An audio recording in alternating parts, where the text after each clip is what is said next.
踏入漢傳寺廟嘅大門，迎面第一眼見到嘅好多時都唔係釋迦牟尼佛，而係一位袒胸露腹、笑口常開嘅大肚彌勒。佢通常就坐喺天王殿正中央，手上拎住布袋，成面笑容。千百年嚟，無數香客一跨過山門，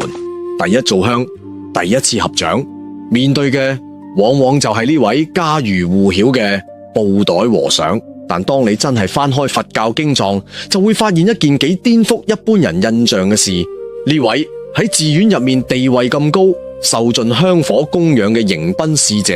按照嚴格嘅佛教教義嚟講，依家其實仲未正式成佛。喺佛教宏大嘅時空觀入面，釋迦牟尼佛係已經入滅嘅現在佛。至於大家最熟悉嘅彌勒，真正身份其實係一生補處菩薩，意思就係佢已經去到菩薩修行嘅最後階段，只差最後一次受生，就會喺我哋呢個娑婆世界成就佛果，成為下一尊佛，所以又被尊稱為未來佛。咁就令人更加好奇，既然彌勒依家仲未正式成佛，點解漢傳佛教寺院偏偏要將佢供奉喺入門最多眼、最正中間嘅位置，接受無量眾生頂禮膜拜？所謂未來佛究竟代表啲乜？更加關鍵係釋迦牟尼佛入滅之後，娑婆世界將會經歷一段非常漫長，甚至可以話係黑暗嘅無佛之期。佛陀座下菩薩咁多，有以大悲聞名嘅觀世音，有代表大智嘅文殊，亦有發願地獄不空、誓不成佛嘅地藏王。咁點解經典最後受記，下一位喺娑婆世界成佛嘅偏偏係彌勒？今日我哋就由佛教經典出發，將目光拉翻去2000幾年前嘅古印度，沿住彌勒最初示現人間嘅足跡，一步一步去睇清楚呢位一生補處菩薩究竟點樣由一個婆羅門子弟走到今日人人熟悉嘅未來佛位置。第一章由婆羅門子弟到兜率內院嘅菩薩，根據彌勒下生經、大寶積經、觀彌勒菩薩上生兜率天經以及賢愚經等多部大乘經典記載，彌勒菩薩喺釋迦牟尼佛住世嗰個年代，其實已經示現喺人間。佢嘅俗名叫做阿逸多阿吉塔，意譯係無能勝。呢個名所指嘅就係佢嘅慈悲同智慧廣大深遠，種種煩惱魔障都不能勝過佢。而今日我哋更加熟悉嘅彌勒 Maitreya 就同梵文 Maitri 相通，意思係慈，所以彌勒又被稱為慈氏。阿逸多出生喺南天竺波羅奈國一個相當顯赫嘅婆羅門家庭。古印度傳統四姓階級入面，婆羅門本身就位於社會上層，掌管祭祀、經典、教育同宗教解釋權，喺當時嘅地位非常高。而阿逸多嘅父親更加係波羅奈國嘅國師，唔單止身份尊貴，屋企亦非常富有。換句話講，阿逸多一出世，世俗意義上嘅人生道路幾乎已經有人幫佢鋪好晒。由細開始，佢就接受當時婆羅門階層最完整嘅教育，研習四吠陀，通曉18名處，天資聰敏，善於思考，儀表亦相當出眾。如果佢按照一般世俗道路繼續行落去，大可以繼承家族嘅身份、財富同聲望，將來成為受人尊敬嘅婆羅門領袖，一世衣食無憂，甚至可以話富貴尊榮，樣樣都有。但人慢慢大咗之後，阿逸多開始發現經典上學到嘅知識同眼前擁有嘅榮華富貴，始終答唔到佢心入面最深嗰幾個問題。人究竟由邊度嚟？死咗之後又會去邊度？一個人一世不停追逐財富、身份、名聲同慾望，去到生命最後一刻，又究竟真正留低咗啲乜？對生命真相嘅追尋，慢慢壓過咗世俗名利對佢嘅吸引。亦就喺呢段時間，釋迦牟尼佛已經喺菩提樹下證得無上正覺，開始行走恒河兩岸，廣轉法輪。越來越多皇族、婆羅門、商人同平民前去聽法。佛陀所講嘅無常、緣起、苦同解脫，亦慢慢傳到阿逸多耳中。年輕嘅阿逸多第一次真正接觸佛法之後，內心受到好大震動，困擾咗佢好多年，一直冇人答得到嘅問題，似乎終於出現咗一條可以繼續追落去嘅路。於是佢放低原本幾乎伸手就可以攞到嘅身份同富貴，辭別家人，去到釋迦牟尼佛座下，請求剃度出家，正式加入僧團修行。但真正入咗僧團之後，阿逸多表現出嚟嘅修行方式，好快又引起身邊一班人議論。當時佛陀座下早就已經有好多聲名顯赫嘅大弟子，大迦葉尊者以頭陀苦行聞名，長期日中一食，樹下一宿，身上穿嘅係糞掃衣，對食物、住處同衣住都節制到極點。舍利弗以智慧聞名，目犍連以神通著稱，仲有好多比丘日夜坐禪，精勤修道，將斷除煩惱、證得解脫視為自己最直接嘅修行目標。喺咁樣一個僧團入面，啱啱出家冇耐嘅阿逸多就顯得特別唔同。大寶積經摩訶迦葉會入面亦留低咗一段幾耐人尋味嘅記載。阿逸多雖然已經出家，但佢唔會時時刻刻擺出一副苦行僧嘅樣，佢衣着整潔，舉止從容，亦唔會刻意同皇宮貴族或者有錢人保持距離，反而經常往來唔同族姓之家，同唔同階層嘅人接觸。對於一啲特別重視禪定、苦行同個人解脫嘅比丘嚟講，呢種修行方式自然好容易令人覺得阿逸多係咪唔夠精進，甚至有人會直接產生疑問：一個出家比丘點解唔盡量遠離世俗，反而成日出入人群？一個真係想求解脫嘅人，點解睇落既唔急住入定，亦冇刻意斬斷所有誓願？但釋迦牟尼佛對阿逸多嘅判斷，同旁人見到嘅表面現象完全係兩回事。佛陀所見到嘅係阿逸多背後非常深厚嘅菩薩根器。按照大乘經典嘅解釋，彌勒菩薩現出所謂不修禪定、不斷煩惱嘅姿態，背後其實有更加深一層嘅意思。聲聞乘修行者將斷除自身煩惱、出離生死視為非常重要嘅方向。一旦證得阿羅漢果，就唔再受後有。但菩薩所行嘅路更加漫長，菩薩唔急住只求自己離開生死，而係發願喺漫長輪迴之中，一次又一次走入眾生之間，同眾生結緣，最後將無量有情一齊引向解脫。咁亦就代表菩薩唔可能永遠同人間保持距離。皇宮入面嘅貴族要接引，街市入面嘅商販要接引，貧苦眾生要接引，甚至沉迷欲樂、暫時完全冇心修行嘅人，一樣要有人同佢哋結法緣。如果菩薩永遠將自己隔絕喺世俗之外，又點樣同呢啲眾生建立因緣？所以經典會用流惑潤生去解釋呢一類菩薩行。所謂不斷煩惱，唔係叫人縱容貪欲，更加唔係話菩薩可以任由煩惱牽住走，而係唔急住，只求自己捨離生死。眾生仲未度盡，就繼續留喺世間同眾生結緣。至於不修禪定，亦唔代表排斥禪定，而係唔將個人寂靜安住視為最終目的，唔停滯喺只求自己清淨、自己自在嗰個境界入面。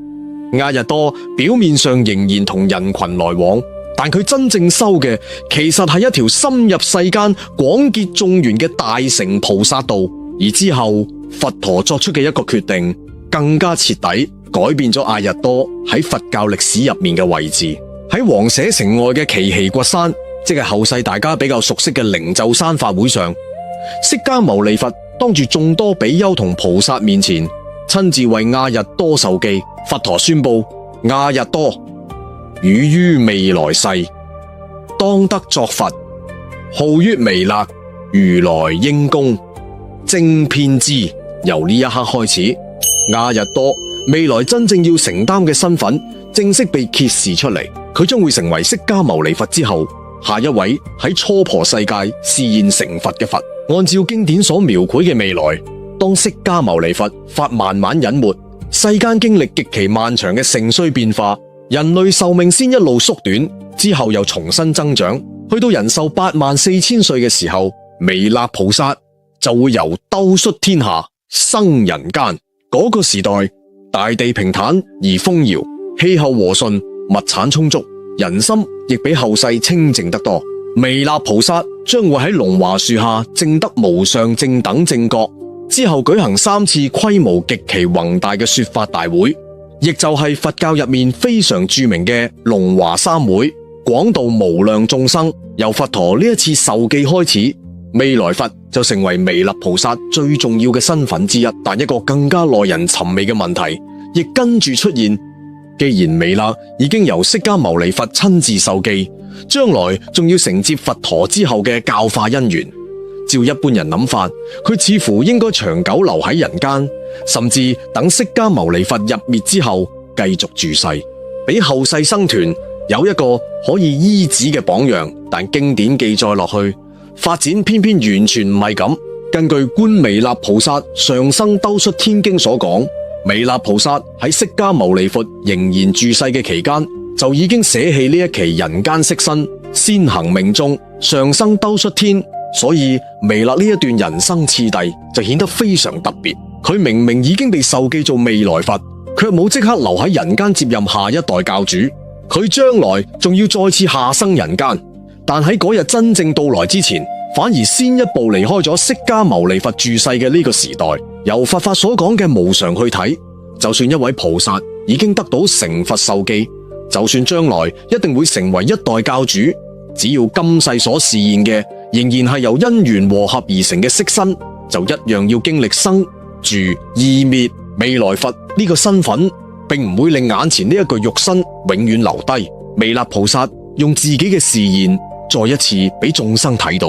真正要超越嘅從來唔係想辦法逃過某一次死亡，而係要放低對呢個無常色身嘅執着。咁彌勒菩薩捨棄人間肉身之後究竟去咗邊？經典俾出嘅答案非常清楚。兜率天，按照觀彌勒菩薩上生兜率天經所講，彌勒菩薩喺人間命終之後，憑住長久以來修積嘅福德以及廣大嘅慈悲願力，上升到欲界第4天，亦就係兜率天 Tusita。 兜率意譯就係知足，嗰度嘅天人福報廣大，可以享受種種天界妙樂，所以亦被稱為知足天。不過去到後世佛教信仰入面，大家講彌勒所居嘅兜率天，通常仲會再分做兜率外院同兜率內院。兜率外院係一般天人享受天福嘅地方，雖然福樂遠遠勝過人間，但始終仲屬於欲界諸天，福報一旦享盡，仍然有可能隨業流轉，重新進入輪迴。至於所謂兜率內院，就被視為彌勒菩薩住世說法嘅清淨道場。經典形容嗰度宮殿莊嚴，寶樹成行，各種妙樂會自然發聲，而眾生聽到嘅種種聲音都能夠令心念回到佛法上面。彌勒菩薩就喺咁樣莊嚴嘅境界入面，為無量菩薩同有緣天眾宣說妙法。由人間角度睇，彌勒好似已經離開咗釋迦牟尼佛時代嘅歷史舞台，但換一個角度去睇，佢其實冇真正遠離眾生，佢只係將下一階段嘅教化道場由人間轉到兜率天。喺嗰度，彌勒菩薩繼續收集成佛所需要嘅最後資糧，同時等待未來再次下生人間嘅因緣成熟。亦因為咁，喺之後漫長歲月入面，無數佛弟子都將求生兜率、親近彌勒視為一個非常重要嘅修行願望。大家希望自己命終之後有機會進入彌勒菩薩嘅道場，親自聞法，甚至去到未來龍華三會嘅時候，可以隨彌勒再次來到人間。所以兜率內院慢慢亦有咗另一層特殊意義，佢既係彌勒菩薩等待未來成佛嘅道場，同時亦好似釋迦牟尼佛時代同未來彌勒佛時代之間一個非常特別嘅連接點。釋迦牟尼佛已經預言咗佢將來會到來，而彌勒菩薩就喺兜率天等待，等人間漫長歲月一路走到經典所預言嘅嗰一日，彌勒就會再次由兜率天下降人間。到嗰陣，佢嘅身份已經唔再係釋迦牟尼佛座下嘅阿逸多比丘，佢會正式成為初婆世界下一尊佛彌勒如來。第二章，慈心同唯識嘅顯現。喺佛教語境入面，一位菩薩最廣為人知嘅稱號，通常都同佢所代表嘅修行精神分唔開。觀世音菩薩以大悲聞名，地藏菩薩以大願立誓，文殊菩薩代表大智，普賢菩薩代表大行。至於彌勒菩薩，最鮮明、最核心嘅標誌就落喺一個慈字上面。佛法對慈同悲其實分得幾細，經常用一句說話去概括：慈能與樂，悲能拔苦。所謂悲，係當你見到眾生陷入痛苦，心入面生起不忍，希望幫佢由苦難之中走返出嚟。至於慈，就再行前一步，係主動希望一切眾生都得到安樂，唔理親疏貴賤，甚至唔理對方同自己關係好唔好，都盡量用平等、柔和而廣闊嘅心去看待。彌勒後來會被稱為慈氏，當然唔係無緣無故。關於呢份慈心最早嘅因緣，佛教經典入面流傳住一個非常慘烈，甚至令人難忘嘅故事。按照一切智光明、先人慈心、因緣不食肉經等經典所在，喺極其久遠嘅過去世，彌勒菩薩曾經示現成一位名叫一切智光明嘅先人。嗰一世，佢遠離人群，隱居深山，長期修持梵行，希望喺生死煩惱之中到真正嘅解脫道路。有一年，突然遇上一場嚴重旱災，好長時間一滴雨都冇落，山林草木慢慢乾枯，連平時可以揩到嘅野果都幾乎斷絕。一切智光明先人連續好多日入唔到食物，身體愈來愈虛弱，去到最後已經接近生命垂危。就喺呢個時候，山中有2隻兔子發現咗佢。兔王母子見到先人為咗修道而幾乎餓死，心入面生起非常強烈嘅悲憫。為咗令先人可以活落去，佢哋竟然決定捨棄自己身體，用自己嘅血肉去供養呢位修行人。於是兔王母子雙雙縱身投入火中，直到火焰升起。一切智光明先知道究竟發生咗乜事。眼見兔王母子為咗成全自己修道，甘願連生命都捨棄，佢受到非常大震動。眼前嗰團火亦令佢第一次咁直接咁面對一個問題：如果自己所謂嘅修行最後要靠其他生命死亡先可以維持，咁呢種修行究竟仲有咩意義？悲痛之下，佢當場立下一個重誓：寧破骨髓，寧粉身碎骨，終不食一切眾生肉。願我生生世世收集慈心3昧，以慈眼視一切眾生，直至成佛，永不傷害，不食用任何有情。立誓之後，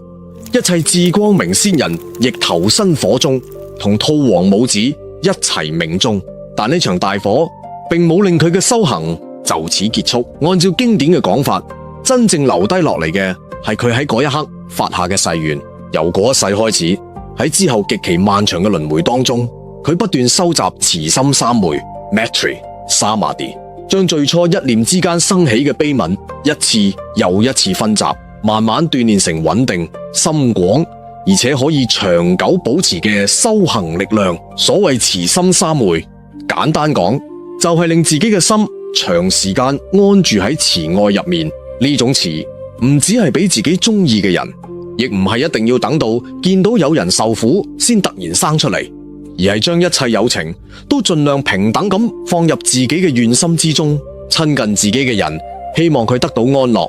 完全唔識嘅陌生人都希望佢得到安樂。甚至面對傷害過自己、敵視自己嘅人，都唔急住第一時間用親恨回應，而係睇到對方其實一樣被煩惱、無明同業力牽住。當呢種慈心一路深入，一個人心入面嘅敵意、排斥同想傷害對方嘅衝動，自然會慢慢減弱。經典甚至會用猛獸受到感化去形容呢股力量。當一個修行人真正安住慈心，連周圍眾生都可以感受到嗰種冇威脅、冇敵意嘅氣息，亦正正因為喺無量劫當中不斷熏修呢一顆慈心，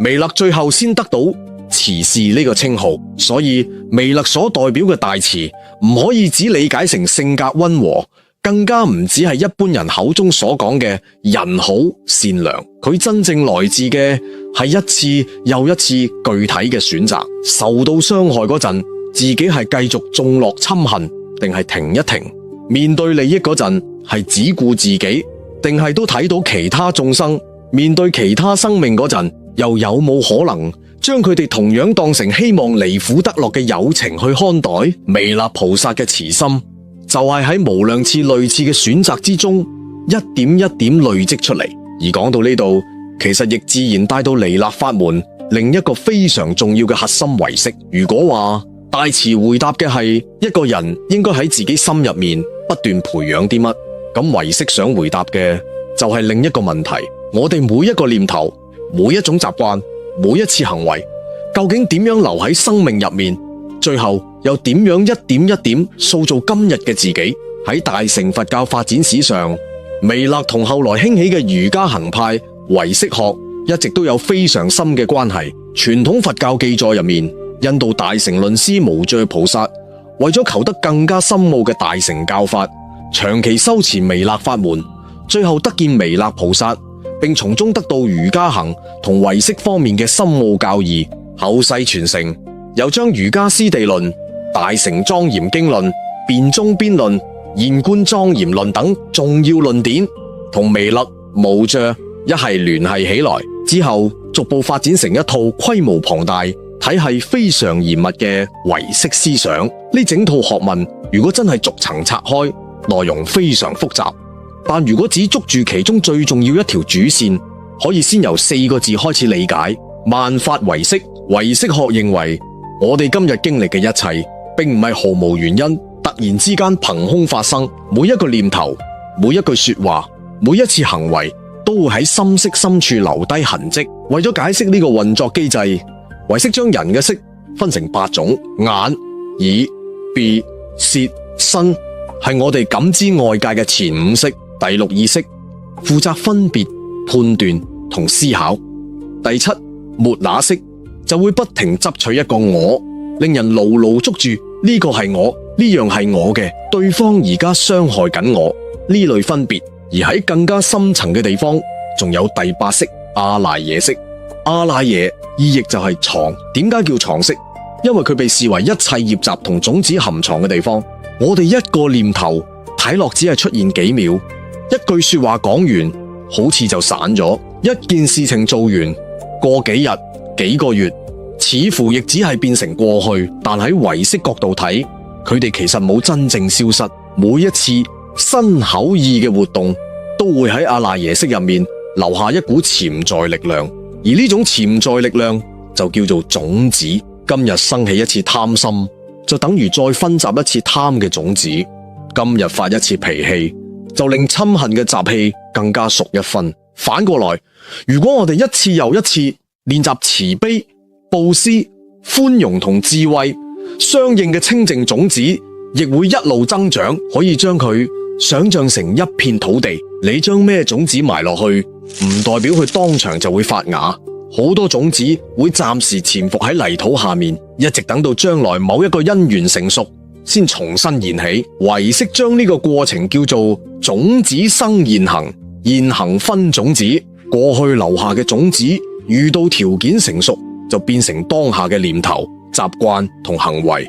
而我哋當下起嘅念頭、做嘅行為，又會再重新分翻入阿賴耶識，令原本嗰顆種子變得更加有力量。於是一個人嘅生命就慢慢形成一套不斷循環嘅運作方式。點解有啲人越來越容易發火？因為每一次順住怒氣發作，其實都係幫下一次發怒再加強條件。咁點解一個人如果長期收集慈心，面對同一種刺激，反而會越來越平靜？因為慈悲嘅種子一次又一次被分集之後，連心識原本嘅運作方式都會慢慢發生變化。由呢個角度再睇，彌勒菩薩無量劫收集慈心三昧，就唔再只係一個抽象離我哋好遠嘅宗教故事。用唯識嘅角度去講，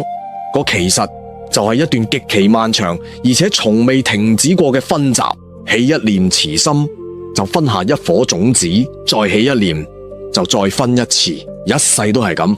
下一世繼續咁做。當呢種分集延續到根本冇辦法計量嘅時間，慈悲就唔再只係偶爾出現一下嘅念頭，而係逐漸變成整個心識最深層、最穩定嘅方向。咁亦解釋咗點解彌勒嘅大慈同唯識其實唔係兩套互不相干嘅教法。慈心係佢一次又一次分入阿賴耶識嘅內容，唯識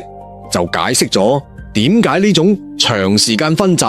真係可以改變一個生命。但唯識所討論嘅仲唔只係一個人嘅性格同習慣，佢再向前推一步，指出我哋眼前所經驗到嘅世界同樣離唔開自己嘅識。凡夫好容易覺得自己眼見到嘅就係世界原本嘅樣，人哋講一句說話，我哋可能即刻判斷佢係咪暗串我，人哋望一眼，我哋又覺得個眼神係咪有敵意。遇到一次失敗，甚至會覺得成個世界都針對自己。但好多時真正令我哋痛苦嘅唔只係外境本身，仲包括我哋嘅心識點樣解釋眼前嘅外境。一個長期充滿敵意嘅人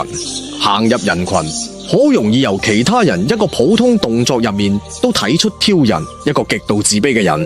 就算對方只係講一句普通說話，佢都可能聽出一種輕視。但一個內心比較平和嘅人，遇到完全相同嘅事情，所感受到嘅世界可以完全唔同。外面件事可能冇變，但心識卻可以呈現出兩個截然不同嘅世界。呢一層就係唯識希望修行人睇見嘅其中一個重點。我哋從來唔係單純完全客觀咁睇見世界，我哋一直都係透過自己過去嘅業力、習氣、記憶同分別心去經驗眼前呢個世界。所以真正要修、要改變嘅地方就唔可以只停留喺外境。如果一個人永遠只要求其他人順自己意思，希望所有環境都配合自己心意，咁外境只要稍為有少少變化，煩惱一樣會即刻翻嚟。唯識真正做嘅就係將修行方向重新拉返去自己呢一顆心、自己嘅心識上面。外境一出現，我點解會生起呢種反應？呢一念親恨究竟由邊度嚟？呢一份執着又係邊一種舊有習氣推動出嚟？如果每次都可以由呢度開始觀察，就有機會唔再只係追住外面改，而係由根源慢慢改變心識入面嘅種子。呢個亦就係唯識中所講嘅轉識成智。凡夫嘅眼、耳、鼻、舌、身五識原本經常被煩惱同分別推住走，成佛之後轉為成所作智，充滿分別計度嘅第六意識，轉為妙觀察智，長期執住自我，將我擺喺中心嘅第七末那識，轉為平等性智。至於含藏無量業力種子嘅第八阿賴耶識，最後就轉為清淨圓明嘅大圓鏡智。所謂大圓鏡智，可以想象成一面真正徹底清淨嘅鏡，鏡一樣會照見萬物，但唔會因為任何一個影像出現就被嗰個影像污染。順境來到，唔會因為貪愛就即刻被牽住走；逆境出現，亦唔會因為嗔恨而一下失去清明。世間萬事萬物照樣來，照樣走，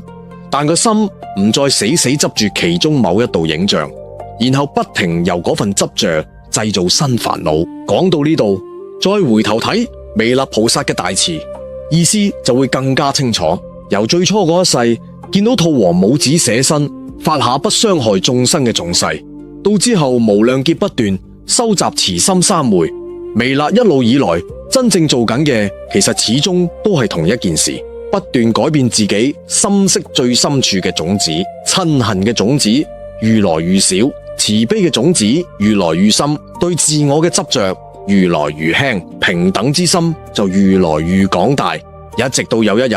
過去無量劫積累落嚟嘅無明同染污全部清淨，凡夫原本依靠分別同執着運轉嘅八識，亦隨之轉成佛陀圓滿無礙嘅四智。到咗呢一步，慈氏唔再只係一個稱號，無能勝亦唔再只係一個名字。呢兩個稱號背後，真正指向嘅係一個生命經過無量劫不斷分修之後，終於將心中最後一分無明徹底轉化清淨嘅過程。而呢一條路亦正正就係阿逸多由一位修行者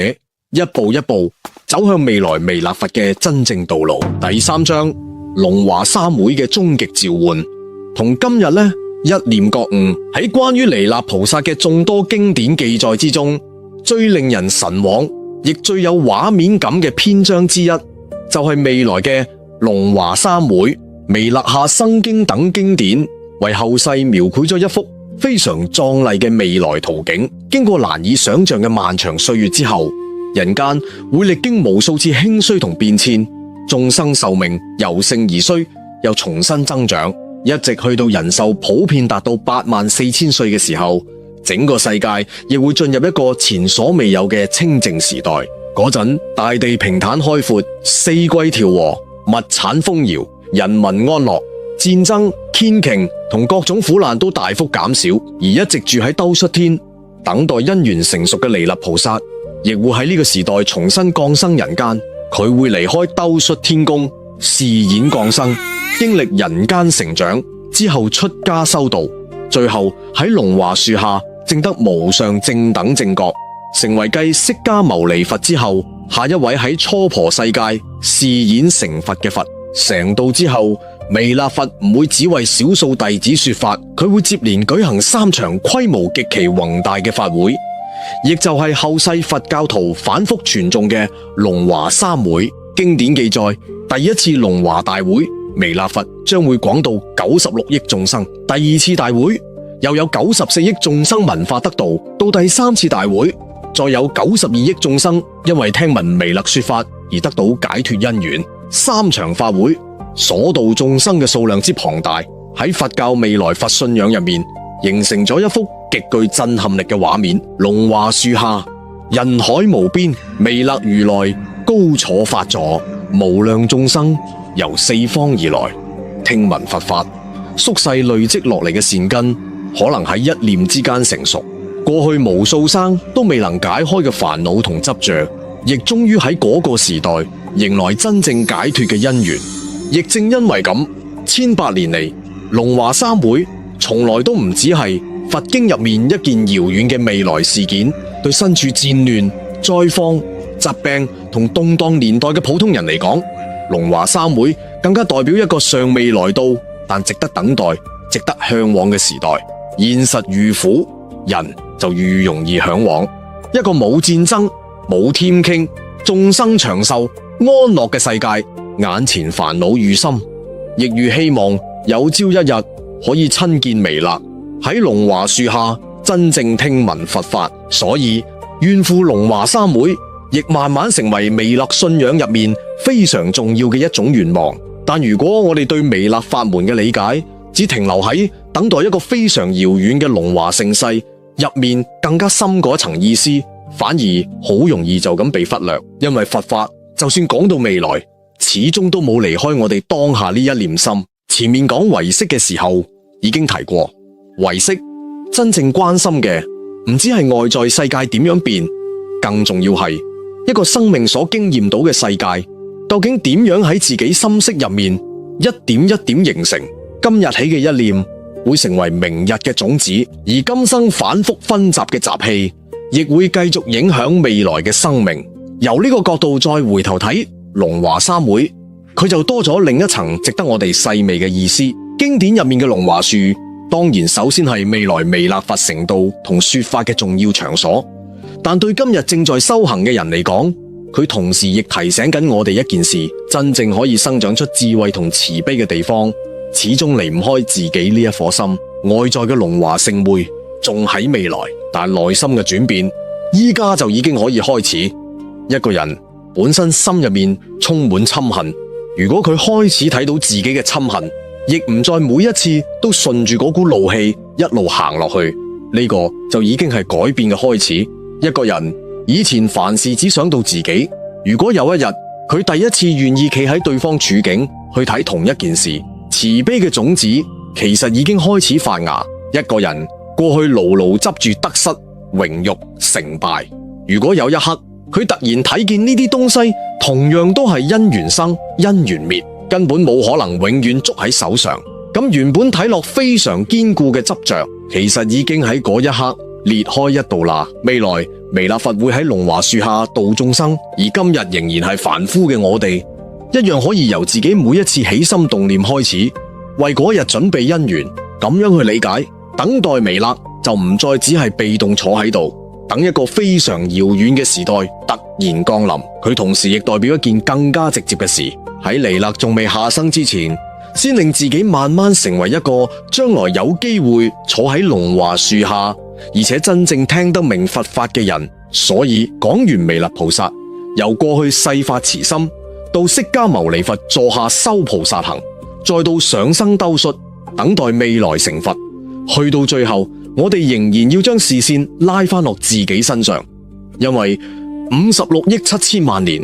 對今日任何一個普通人嚟講，實在太遙遠。但一念慈悲同我哋之間，其實只隔住一個當下。今日我哋花時間了解彌勒菩薩一生，究竟同一個每日喺人間奔波，喺工作同家庭之間沉浮嘅現代普通人，有咩真正深層嘅關係？答案其實仍然藏喺嗰個由頭到尾貫穿彌勒生命嘅慈字入面。喺深厚嘅佛教文化之中，同彌勒信仰有不解之緣嘅布袋和尚，曾經留低一首非常出名、寓意亦好深嘅偈語：手把青秧插滿田，低頭便見水中天。六根清淨方為道，退步原來是向前。你試下想象，田入面一個農夫插秧，佢彎低身，雙腳表面睇好似一步一步向後退，但就喺呢種看似倒退嘅步伐之間，一株一株青秧反而穩穩插落田泥，不知不覺原本空曠嘅水田已經一片一片種滿。人生好多時其實又何嘗唔係咁？我哋太習慣將向前理解成搶得更多、擁有更多，甚至一定要用盡力去證明自己比人強、比人叻、比人成功。但偏偏喺好多被名利遮住雙眼嘅時候，真正可以令生命發生改變，令一顆長期繃緊嘅心重新鬆返開嘅，反而可能就係自己甘願退後嗰一步。少爭一句，其實冇乜意義嘅輸贏，少執着一次，明知最後都留唔住嘅勝負，少俾一次無意之間升起嘅親恨，繼續喺心入面愈燒愈大。喺世俗眼光睇呢啲做法，表面上好似係退讓，好似係蝕底，甚至有人會覺得係懦弱。但一個人心入面原本狹窄嘅天地同格局，反而可能就喺一次又一次放低之中慢慢打開。呢一點亦正正係彌勒菩薩大慈法門最貼近生活，最容易喺日常細節真正落地嘅地方。收集慈悲唔代表一定要離開紅塵走入深山，更加唔係話一定要走入寺院，日日對住青燈古佛，徹底離開家庭同社會，先至叫真正修行。真正最考驗一個人慈悲心量嘅地方，好多時反而就喺最普通、最瑣碎嘅柴米油鹽、人情世故入面。當你反攻遇到不公平或者被人誤解，心入面第一下火已經燒起。明明有一堆更加尖銳、更加傷人嘅說話衝到嘴邊，但你冇立即順住嗰股本能反擊，反而先睇清楚自己呢一念侵心。就喺嗰一刻，其實你已經停止繼續為呢團火添柴。當你喺屋企同最親嘅人爭執，本來成個腦都只係想證明自己啱，對方錯，但突然之間你願意先放低嗰一下衝動，試下真正聽一聽對方心入面嘅委屈同難受。嗰一刻，原本硬到好似鐵一樣嘅我執，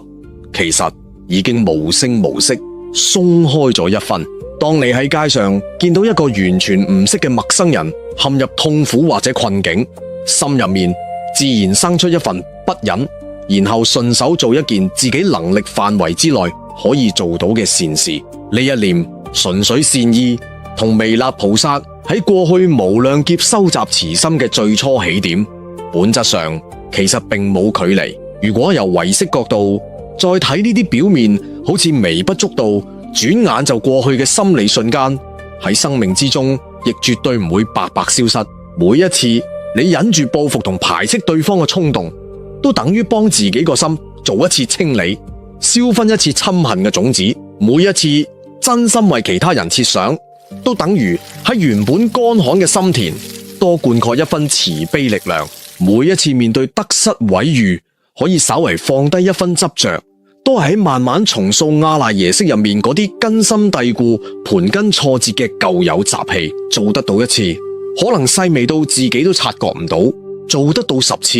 亦未必即刻見到人生或者命運有咩翻天覆地變化。但如果一世都朝住呢個方向行，甚至生生世世都繼續咁行，佛教所講浩瀚無邊嘅菩薩道，本身就係由一個又一個咁樣嘅當下，一步一腳印慢慢行出嚟。彌勒菩薩唔係某一日突然憑空得到大慈，然後先順理成章成為未來佛，情況其實啱啱相反。正正因為佢喺無量劫漫長輪迴入面，一次又一次選擇用慈悲回應傷害，一次又一次主動修正自己嘅心念，一次又一次唔俾貪嗔癡繼續主宰自己生命，呢一切先慢慢匯聚成海，成就後來嗰位笑口常開、包容萬物嘅慈氏彌乃。所以一個凡夫同成為一尊未來佛之間，的確隔住非常漫長，甚至難以想象嘅無量劫修行。但呢一趟睇落遙不可及嘅路，從來唔係等到某一個我哋完全唔知道嘅未來先突然開始，佢永遠由眼前開始，